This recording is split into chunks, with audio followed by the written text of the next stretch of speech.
Well, welcome to Mission Control in Houston. My name is Pat Ryan. I'm the Public Affairs Officer on the Orbit 2 shift here in Mission Control today. And we just finished up our daily update of the news on board the International Space Station. And looking forward to talking to you about the station and about space exploration. Brought along somebody who knows all of that stuff even better than I do.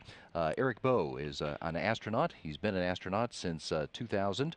He's flown to the International Space Station twice as the pilot on Space Shuttle Endeavour in 2008 and on the very final flight of Space Shuttle Discovery in 2011.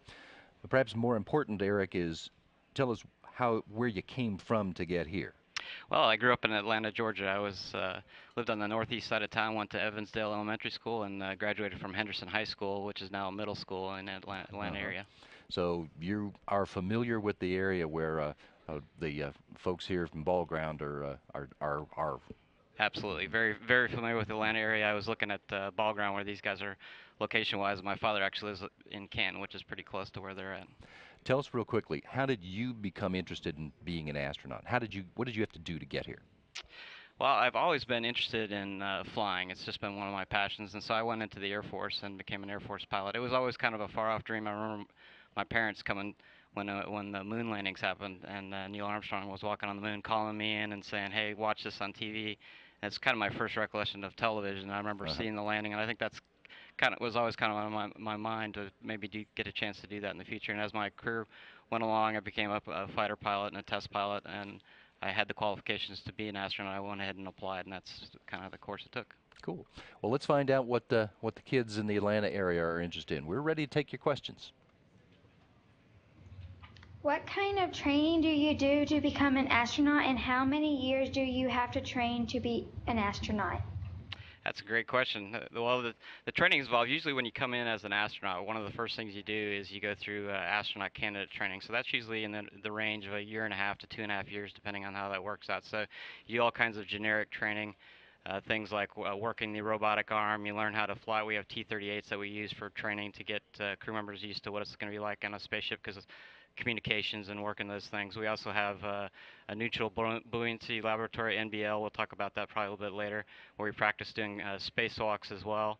And we have a lot of other training, language training now with the International Space Station. Russian's one of those big things that we're learning on the station. So that training. And then as you pick up jobs in the astronaut office, as you wait to be assigned for your flight, and then you get assigned a flight, and then that training right now for the International Space Station is on the order of about 2 to 2.5 years for your training that's involved. When I was a space shuttle pilot, my training for their space shuttle mission was about a year to a year and a half. So it kind of depends on what you're going for. You know, space station missions, about 6 months is how long it lasts. So it just takes a little bit longer, especially because you have travel between different countries.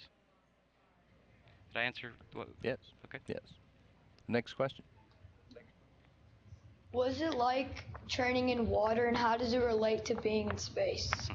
Yeah, well, you mentioned the neutral buoyancy laboratory. That's a big bunch of absolutely. water. It's one of the biggest pools in the world, and it's gigantic. If you ever get the chance to come out here to Johnson Space Center, you can take a tour of it and actually see it. It's really gigantic, and even though it's a really big pool, we can't fit the International Space Station fully in there, so we actually have to put the mock-ups in different locations. But the thing the pool allows us to do is to get out there and practice three-dimensionally like we're going to be in space, whereas if it was some other way, you obviously can't float on the ground. Well, what they do is they balance you out in the pool, and so it kind of simulates like being in space. Things that the pool doesn't do very well is one thing that you get in the water is obviously drag. You know, you move your hands in front of you and it slows you down. So in space, these are things that you have to compensate for. And most crew members, when they go out the first time they go outside in space, they have to really concentrate to look at those differences and make a difference. But we found the pool is the best way to simulate space that we can do on the ground with the best trainer that we have. Did you like scuba diving before you started training with it? That's a great question. I did like to do scuba dive. I was stationed in the Air Force on my first assignment as an operational pilot, and I was in the Philippines, and that's where actually I learned how to scuba dive, and I had a great time there. The scuba diving was excellent. So beautiful. Beautiful place to learn how to scuba dive, and I've continued scuba diving throughout my life. But we also scuba dive. Not only do we wear a spacesuit in the pool, but we also practice in the pool for our spacewalks by looking around at the mock-ups in scuba gear. So I really enjoy scuba diving, and I enjoy it both in our NBL and also out in the ocean. And I'll point out that there are other people who are helping train astronauts who scuba dive. I had never been a diver before, but shortly after I came to work here, I got trained in scuba diving so I could go in that pool with a camera to shoot video of the astronauts while they were training.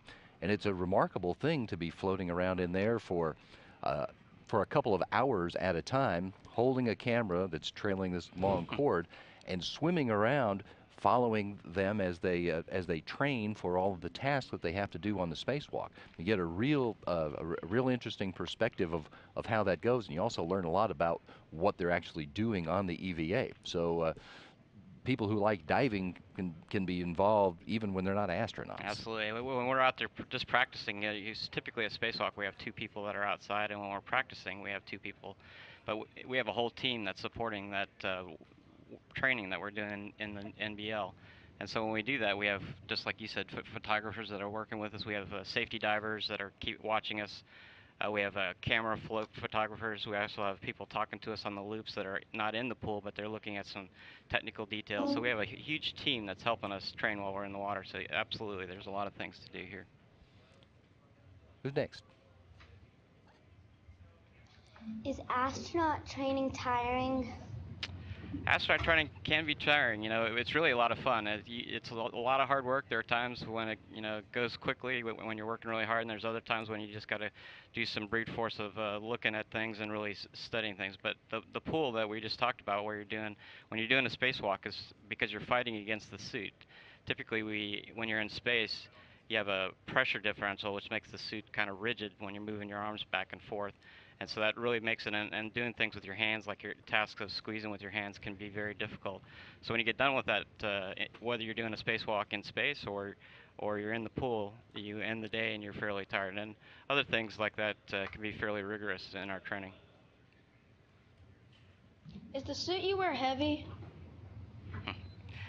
That is a good question. It is heavy, actually. The white suit, when we go outside for a spacewalk, weighs about 300 pounds or so. So it's a fairly heavy suit that you got to move around. But you got to remember, when you're in space, we call it, you hear the term 0G or weightlessness, or we call it microgravity to be very specific. But essentially, you're weightless, and so that allows us to move the suit around. So the thing that makes it difficult to move the suit is that you're fighting that pressure that I was talking about in the suit itself.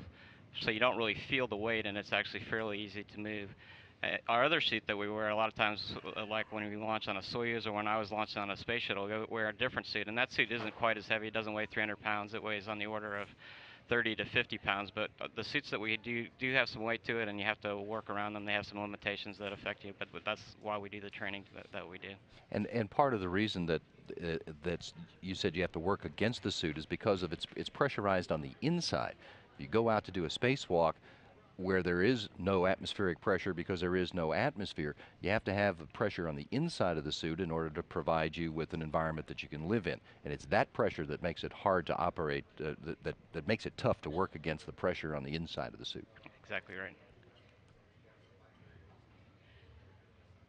What materials do you use to make an astronaut suit, and what are its features?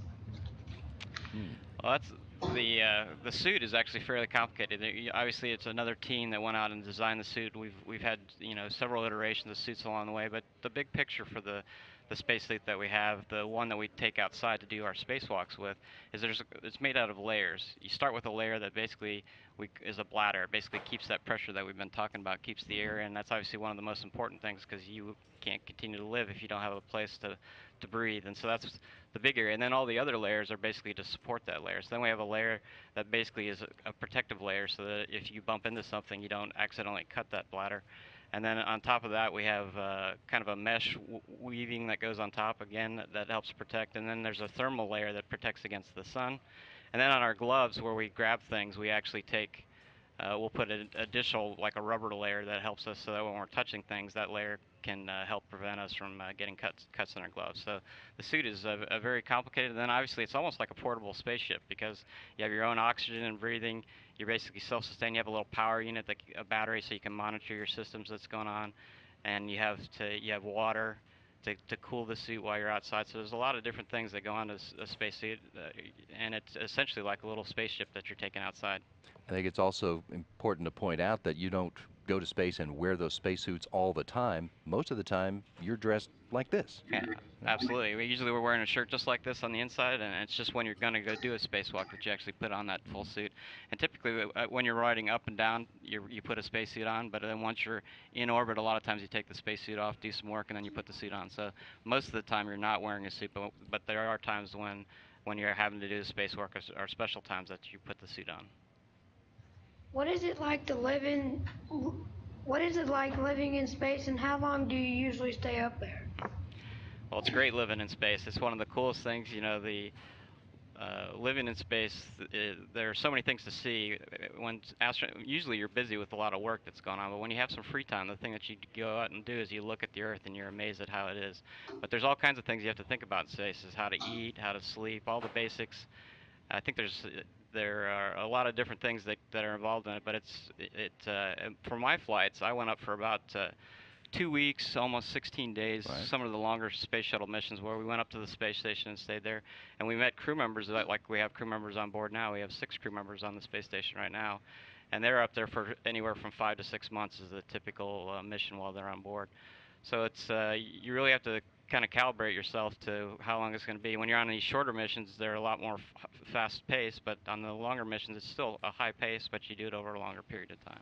And in fact, we already have a crew that's been assigned that is in training right now for a mission that will last a full year in space. One NASA astronaut, Scott Kelly, and a Russian cosmonaut, Mikhail Kornienko, are about to officially get started in their training. They're going to launch and they're going to be up in space for a full year. Longer missions like that we're doing in order to better find out how people can spend a long time in space, because it is going to take a long time in space to go do the future explorations that we want to do, to go to Mars or to go to asteroids. It'll take a lot longer than just 6 months. And in the recent times, this is some of the big things we've been learning about in space on the space station is actually doing these 6-month missions. We're doing a build-up approach as we get there, and so these things we're learning about a lot of things like bone loss, how to keep your muscles. Obviously, when you're in space, you're not using your muscles the same way on the ground. Just standing up on Earth is a workout. When you're in space, you don't have that effect. So we have other ways to do that with workout equipment, and we have a bicycle that we can work on treadmill as well. Okay, next. What is it like sleeping in space? Well, sleeping in space can be interesting. The first time, obviously, you're just floating in space. So you usually, on the space shuttle, we actually took out sleeping bags. So it was kind of like being on a camping trip where you went out and put your sleeping bag up for the day. On space station right now, they actually have little sleeping quarters that they go into. So either way, you have a place that kind of keeps you in place, and that's just so you're not floating around bumping into things that probably wake you up. One of the things I always thought was kind of interesting about space is it could be they give you a pillow, but obviously in space your head would be like this off the pillow, and that wouldn't work so well. So NASA gives you some NASA-issued Velcro to stick around your head and attach yourself to the pillow. So it's kind of a fun way to make sure that and actually it's very normal. It feels like you're sleeping at home after a while, but you do have some interesting dreams while you're floating around, and and a lot of people like to curl up with their knees, kind of get in that fetal position. And again, we have some Velcro to get your knees in a position to kind of hold them there, because if not, they would just extend themselves out and wouldn't work the way you wanted to. But like anything, you learn how to adjust to these changes, and it's actually fairly easy to sleep in space. You don't have to worry about a soft bed like you do on the ground. No kidding. How do people on the International Space Station get food and water from Earth if they run out? How do you get food and water? Well, the big thing, we were just talking, we have a ship that's planning to dock to come up to the space station. We have these unmanned ships that come up. The Russians have some. We have some. Our international partners in the United States as well has one, and we're actually have a new commercial company, the Orbital Sciences, is looking at launching their vehicle coming up this summer. So we have different ways of getting food and water up to the space station. The big thing is planning. We don't want to get to that point where we run out of food and water on space station. Another interesting fact is on space station, a lot of our water actually gets recycled. We have a reclamation system on board. 90% of the water that we have that's getting used is getting reprocessed and redone, and it's really important because weight is a fairly expensive thing to get up and down, and the average human needs about 2 liters of water a day. So you start adding that up, that adds up to be a lot of weight of water. And so by reusing it, and these are some of the things that we're learning in space that we can use on the ground, because there's obviously places on Earth where water is limited. And as Eric said, there's because the space station is run by a partnership of different nations, different countries are providing those supplies. The Russian partners launch one kind of cargo ship. The European Space Agency has one. The Japan Aerospace Exploration Agency has yet another kind of cargo ship. And NASA has provided the seed money for a couple of private companies in America that have been developing cargo ships. One of them is already flying, and the second one is about ready for its first test flight, its demonstration flight to the station. Did you see the Great Wall of China while you were traveling through space? I actually didn't see the Great Wall of China.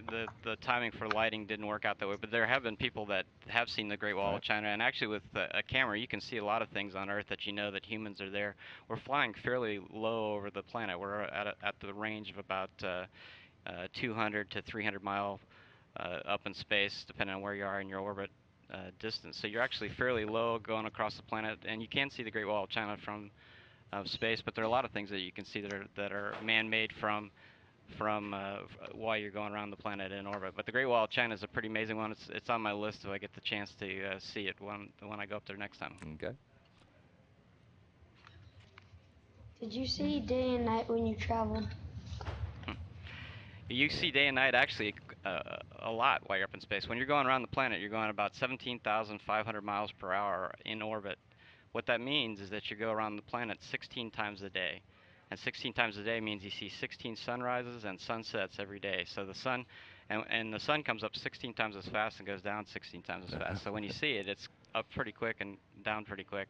And one of the interesting things, and of course the weather is below us, so there's never anything in the way. So when the sun comes up, it's very bright. When it goes down, it's very dark. And so a lot of the effects that you see on Earth that are caused by the atmosphere, you don't see those up in space. But it's actually, there are some unique views seeing it from space as well.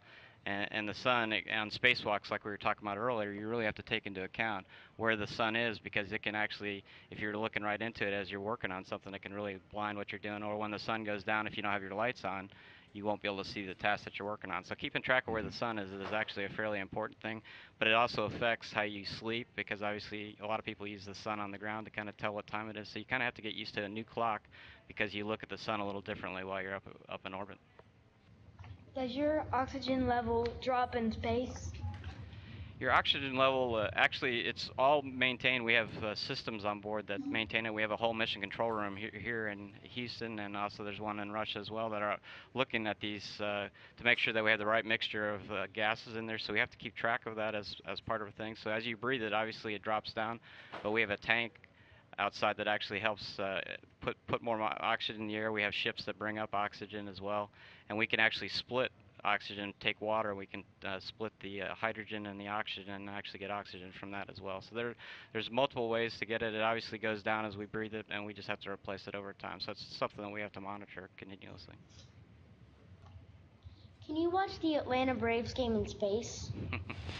Yes, you can, and that's an important thing to do. I remember when I was up in space on one of them, and I was actually, when I was on a trip, we flew over a Georgia Tech game, and they actually announced this on the news as the space station flew overhead. I didn't hear about it at the time, but when I landed, people showed me pictures where they were talking about our crew going over top of a game. But yes, they can actually put up games. They can also put up television shows that the crew wants to watch. So there are ways to do that. But a lot of times you're busy, but you could watch it, on a weekend or when you have some time, at night or something like that, get a tape view. But only for big things do you get a chance, maybe like the World Series or something, you might get a chance to watch that. There's not a television that you can turn on and just watch whatever's on television, but the folks who work here at Mission Control in Houston can take whether it's a Braves game or the World Series or the Super Bowl or something, they can send that up to the crew members, and they can watch it on a laptop, on a computer laptop screen,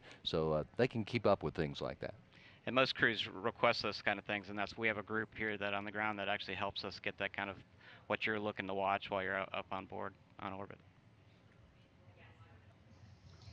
Have you seen anything unusual in space? Not counting your crewmates. Yeah, the things that you see in unusual in space, probably the biggest things is just how amazing the world is when you look out the window.